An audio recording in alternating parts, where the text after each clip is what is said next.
දැන් ඔයාලගේ මේ විශේෂයෙන් ඔයාලා මේ ඔයාලා ක්‍රීඩාවේදී හැම ක්‍රීඩාවෙම තියෙන ශිල්පීය ක්‍රම කියලා එකක්. ටෙක්නික් එක. හරි වැදගත් නේ. ටෙක්නික් එකේ උගන්වන ලෝකේ ක්‍රම 4ක් තියෙනවා. ටෙක්නික් ශිල්පීය ක්‍රමය. ටෙක්නික් ශිල්පීය ක්‍රමය.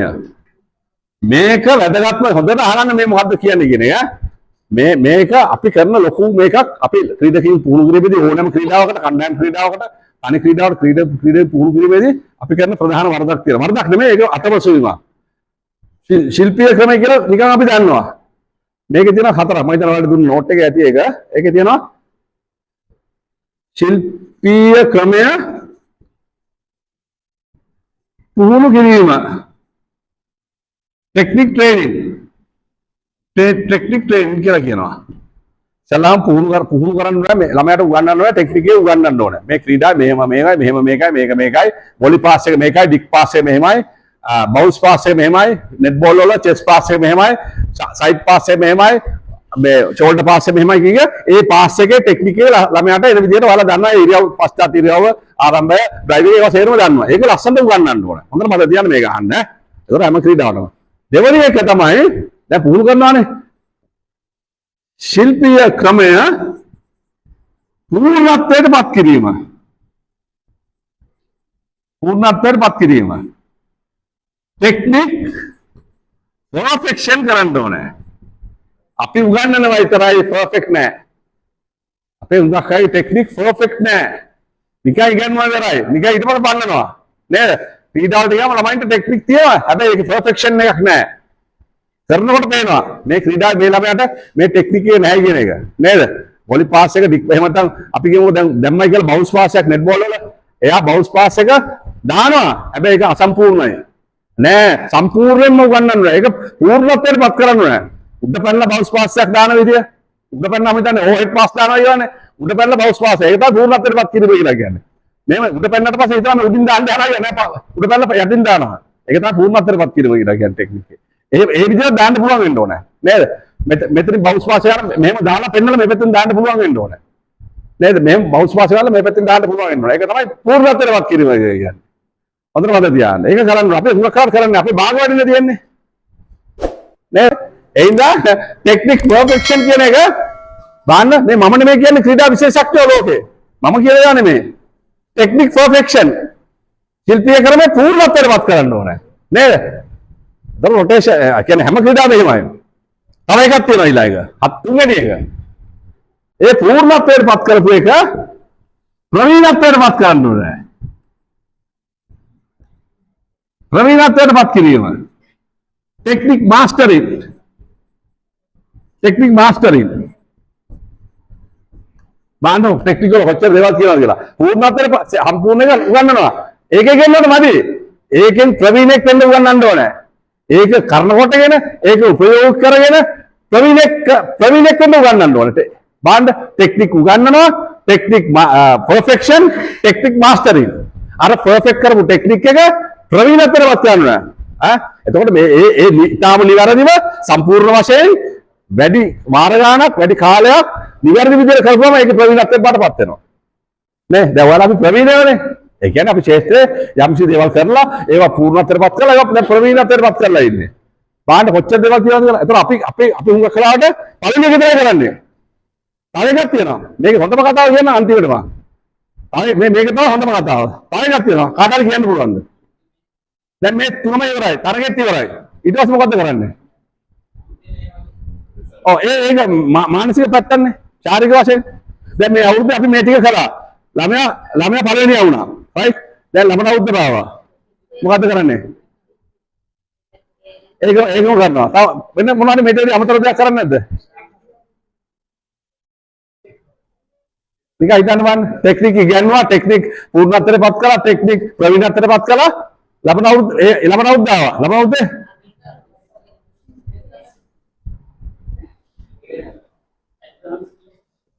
ටෙක්නික් e-learning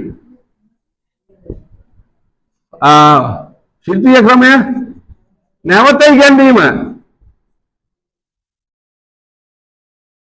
ශිල්පීය ක්‍රමය නැවත ඉගෙනීම හොඳට ආගන්න මේක. ඔන්න බලන්න වැඩිපුරම වර්ධන දානවා. 13 පහළ ළමයා. අපි කියමු ළමයා පළවෙනි මොකක් හරි චවක් කියමු චවක් හරි ගේම් එකක් හරි වොලිබෝල් කියමු හරි වොලිබෝල් ටීම් එකේ 14න් පාලා 16 ටීම් එකේ වොලිබෝල් ටීම් එකේ ගෑනු ළමයි වොලිබෝල් වල නෙට්බෝල් වොලිබෝල් කියමු මේ ළමයා හොඳම හිටපු හොඳම ස්පයිකර් ගහන එක්කෙනා එතකොට මේ ළමයා දිනුවා ශූරතාවයක් දිනුවා කලාප ශූරතාවය දිනුවා කියමු ඔන්න දැන් ලබනවුද්දේ එනවා ලබනවුද්දේ එනකොට දැන් අපි දැන් ආයෙත් පටන් ගන්න දැන් ශූරතාවක් දීලා ඊට පස්සේ ගහනකොට මේ අර ළමයා ගිය අවුරුද්දේ ගහුවා ගහන්නේ නැහැ බයිනවා අපි මොනවද කරන්නේ කොච්චර ගන්නවද සර් බලන්න මං ගිය අවුරුද්දේ සේරම ටෙක්නිකල් දැන් මේ අයාලේ යන්නේ උඩ පැනලා ගහන්නවත් බෑ බෝල් එකට හරියට දැන් අපි බයිනවා අපිට බයිනවා අයිය අර ගිය අවුරුද්දේ ටෙක්නික් නෑ ඇයි හේතුවක් තියෙනවා අපිට කියන්න කිසිම සදාචාරාත්මක අයිතියක් නෑ ළමයිට එහෙම ළමයා බයොලොජිකලි ජීව විද්‍යාත්මක ඇඟ ඇතුළේ වෙනස්කම් වෙනවා ළමයා ලොකු වෙනවා ළමයාගේ මාංශපේශීන් යනවා ඇරෙනවා මසල්ස් වෙනවා සම්පූර්ණ ඇතුළේ වෙනස් වෙනවා පර්ණතාවයේ පහළ වෙන හැම වෙලාවකම මට තියන ළමයින්ගේ දුර පැන්නොත් ළමයි පළවෙනි මොහොතේ ලබවුත් කියන්නේ මම ගිය අවුරුද්දේ උගන්වනවා මේ අවුරුද්දේ මම උගන්වන්නේ ඕකට උගන්වලා තියෙන මම ඇති වෙන්න මට දැන් ආයෙ උගන්වන්න බෑ නෑ රීලර්නින් කරන්න ඕනේ ළමයාගේ සියලු දේවල් ළඟේ යනවා බයොලොජිකලි වෙනස් වෙනවා අලුත් ලේන්නේ අලුත් මාංශපේශීන් එන්නේ අර පරණ ටෙක්නික් සේරම යනවා ඇඟෙන් ඒවා වියකිලා යනවා ඒවා එක්සෝස්ට් වෙනවා රීලර්නින් කරන්න ඕනේ හැම ගේම් එකේම රීලර්නින් කරන්න ඕනේ අපි කරන්නේ කාලයක් යනකොට ඒ රීලර්නින් ළමයාට යන්න පර්ෆෝමන්ස් නැහැ කියලා මොකද අපි රීලර්නින් කරලා නැහැ අපි ටෙක්නික් එකේ රීලර්නින් කියන කොටස වැඩගත් අපි ටෙක්නික් ඉගෙනනවා ටෙක්නික් පූර්ණත්වයටපත් කරා ටෙක්නික් ප්‍රවීණත්වයටපත් කරා ටෙක්නික් නැවත ඉගෙනුවේ නැහැ එන්නේ පර්ෆෝමන්ස් මේක නිරන්තරයෙන් කරන්න ඕනේ මේ වර්ල්ඩ් ක්ලාස් ඇත්ලීට්ස්ලා කරනවා එම වර්ල්ඩ් ක්ලාස් ස්පෝර්ට්ස්මන්ලා කරනවා වර්ල්ඩ් ක්ලාස් ප්ලේයර්ස්ලා කරනවා ඒ වගේ අපි කරන්නේ නැහැ ඒක මොකද අපේ තියනවා නෑ මම කොච්චර අනේ සර් ප්‍රින්සිපල්ට කියනවා එහෙම නැත්නම් වෙන කාටද කියනවා ඕකටම ඉගෙනුවා අවුරුද්ද දෙක නිසා ටෙක්නික් එක ලස්සන පළවෙනි අතර දැන් බණ්ඩෝ පයින් හැටි කියලා කියනවා එහෙමත් කියන්න බෑ ඒවා වෙනස් වෙනවා ඇඟවල වෙනස් වෙනවා එදා හිටපු සරෝජිනී නෙමෙයි අවුරුදු දෙකකට පස්සේ ඉන්නේ එයා වෙනම සරෝජිනී කෙනෙක් ඉන්නේ ඇඟ සම්පූර්ණ වෙනස් අපිට බලාපොරොත්තු වෙන්න පුළුවන් ඒ ටෙක්නික් එක නෑ අවුරුද්ද උගන්නන්න ඕනේ අපි ඔතන මතක තියාගන්න අවුරුද්ද හැමතිස්සෙම රීලර්නින් කරන්න ඕනේ වල ගිය අවුරුද්ද කොච්චර ඉගෙනුවත් කොච්චර සූර්දාවිනවත් ආයශර මුලින් ආයශර කරන්න එතකොට තමයි අරක තිබුණාට වඩා හොඳට රීලර්නින් එකේදී ස්ටැබ්ලිෂ් වෙනවා හොඳට මතක තියාගන්න නේද අපි කරන්නේම නෑනේ අපි අපේ ගේම් එකේ අපි කරන්නේම නෑ දැන් ඔය මොන හරි ඕනෙම ගේම් එකක ඒක නැවත උගන්නන්න ඕනගේ ඒ ප්‍රිපෙරේෂන් පීරියඩ් එක නැවත උගන්නන්න ඕන අනිවාර්යයෙන්ම ඒක ලෝකේ න්‍යායක් ඒක සිද්ධාන්තයක් මම කියන දෙයක් නෙමෙයි මේ ක්‍රීඩා විද්‍යාඥයෝ කියන්නේ හෘදයාසෙන්ලා කියන්නේ ස්පෝර්ට් සයන්ටිස්ට්ලා කියන්නේ ඒක හරියට හරිනේ ඒක බයොලොජිකලි වෙනවනේ නේ ඇඟේ පර්ණතාවය යනවා යන්න අර ඉස්සර කරපු කරන්න බෑ ඒක ඇඟෙන් ගියා කියලා ගිහිල්ලා ඒක තමයි ස්වභාවය ඒක තමයි රසායනික ක්‍රියාවලිය කෙමිකල් මෙටබොලිසම් එක රසායනික ක්‍රියාවලිය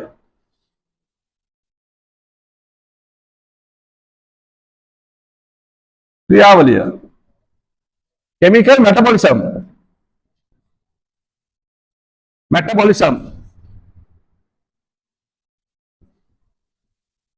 metabolism අපි දුවනකොට වෙන්නේ මේ chemical metabolism එකක් ශරීරය තුළ වෙන්නේ රසායනික ක්‍රියාවලියක් සිද්ධ වෙන්නේ chemical metabolism එකක් ඒ හින්දා තමයි මහන්සි වෙන්නේ lactic form වෙන්නේ anaerobic lactic lactic වශයෙන් වෙන්නේ මේ chemical metabolism එක රසායනික ක්‍රියාවලිය සිද්ධ වෙනවා ඒක මොකද්ද මොන සබ්ජෙක්ට් එකද අයිති වෙන්නේ ඒක මොන සබ්ජෙක්ට් ක්‍රීඩාවේ මොන සබ්ජෙක්ට් එකද අයිති වෙන්නේ කෙමිකල් මෙටබොලිසම් එක ක්‍රීඩාවේ මොන සබ්ජෙක්ට් විෂය ක්‍රීඩාවේ මොන විෂයද මේ කෙමිකල් ශරීර අභ්‍යන්තර සිදුවන මේ රසායනික වෙනස්කම් ඇති වෙන්නේ ස්පෝර්ට්ස්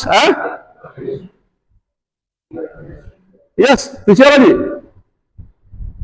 sports physiology මොකද physiology කියන්නේ සිංහලෙන් කියන්නේ ජීවන්ත විද්‍යාව කියන්නේ මේ බයොමෙකානික්ස් ෆිසියොලොජි කියනවාද ස්පෝර්ට්ස් ෆිසියොලොජි නේ මේක උගන්වන ෆිසියොලොජි වල මොකද්ද සිංහලෙන් කියන්නේ yes ක්‍රීඩා බහුත වේද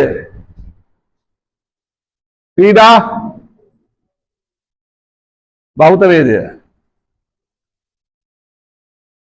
ඕකට තව නමක් කියනවා එනම කියන්නේ ඕගොල්ලෝ ඒක ඔයා කිව්වොත් යනවා කාය විවච්ඡේද විද්‍යාව සහ ක්‍රීඩා බහුතරයේද කාය විවච්ඡේද විද්‍යාව සහ ක්‍රීඩා බහුතරයේද තමයි කියන්නේ කාය විවච්ඡේද විද්‍යාව anatomy and physiology. Anatomy and physiology කියලා කියනවා. right? අර කොච්චර වචන තියෙනවද කියලා ක්‍රීඩාවේනේ. ඔබ පුහුණුකරුවෙක් වශයෙන් ඔබ උපදේශකයෙක් වශයෙන් ක්‍රීඩාවේ බොහෝ අසුපිරු තැන්වල පුද්ගලයෙක් විය යුතුය. ඔබ ක්‍රීඩාවේ වෘත්තීය වශයෙන් ක්‍රීඩාව කරනකොට ඔබ ක්‍රීඩාවේ බොහෝ අසුපිරු තැන්වල පුද්ගලයෙක් විය යුතුය. එනිසා මේවා හදාගෙන යන්න මේවා ගන්න ඕනේ දේවල්. ඒක මතක තියාගන්න. කිසි දෙයකට බය වෙන්න එපා. අපි සමහරවිට අපේ ඉංග්‍රීසි ගත්තොත් ඉංග්‍රීසි වල බැරියර් එකක් අනේ මට බෑ ඔක ඔච්චර නෑ එහෙම දේවල් නෑ. ක්‍රීඩා ශාස්ත්‍රයේ අපේ මාස්ටර් ඩ්‍රයිවර් එකක් තියෙන්න ඕනේ. අපේ මාස්ටර් ඩ්‍රයිවර් එකක් තියෙනවා ක්‍රීඩා ශාස්ත්‍රය යනකොට. ඔයාලා විශේෂයෙන් සඳහන් කරන්නේ ඒක යනවා. ඉඳලා කරලා අපිනේ අයියෝ අපිට බෑනේ අපි ගැන මිනිස්සු මොනවා හිතන්නේ නෑ එහෙම හිතන්න එපා. අපිට තමයි පුළුවන්. අපි වැරදි මිනිස්සුන්ට වරදිනවා. ඒ ප්‍රශ්නයක් නෑ. මේක ඉගෙන ගන්න කොහොම හරි. වචන වලට බය වෙන්න එපා. ඔයාලට අන්තක ඕනම දෙයක් කරන්න පුළුවන් මේ ක්‍රීඩා ශාස්ත්‍රයේ ඉන්න මිනිස්සුන්ට. ක්‍රීඩා ශාස්ත්‍රයේ මම නිරන්තරයෙන් කියන දෙයක් තමයි මට ක්‍රීඩාව සුදු කළු කරන්න පුළුවන් කළු සුදු කරන්න පුළුවන් කියලා කියන්නේ. ඒ ස්ථාවරය ඔයගොල්ලෝ තින්න ඕනේ. අපිට සුදු කළු කරන්න පුළුවන් කළු සුදු කරන්න පුළුවන්. ඒ කියන්නේ ඕනම දෙයක් කරන්න පුළුවන් කියලා. ඒ වගේ මේ ක්‍රීඩා උපදේශවල ඉන්නවනේ ආයේ මොකුත් නෑ ලොවෙත් නෑ. අපිට පුදුම මිනිස්සු මාර ආදරයක් තියෙනවා. අපි කියන්නේ හොඳ මේ හැබැයි අපි හිස් මිනිස්සුම පෙරක් නෑ. අපේ කතාව අපේ ක්‍රියා විලාසය ලස්සන සුරම්‍ය ක්‍රියා විලාසයක් වෙන්න ඕනේ නේද? අපේ දේවල් මේ රම්‍ය සුරම්‍ය වෙන්න ඕනේ. ඔව් අපේ කතාව අපේ විලාසය ලස්සන වෙන්න ඕනේ නේද? මේ දක්වා කිව්වේ වල වලට මොනවද අහන්න තියෙනවද? අහන්න බලන්න. Lion Sports Channel.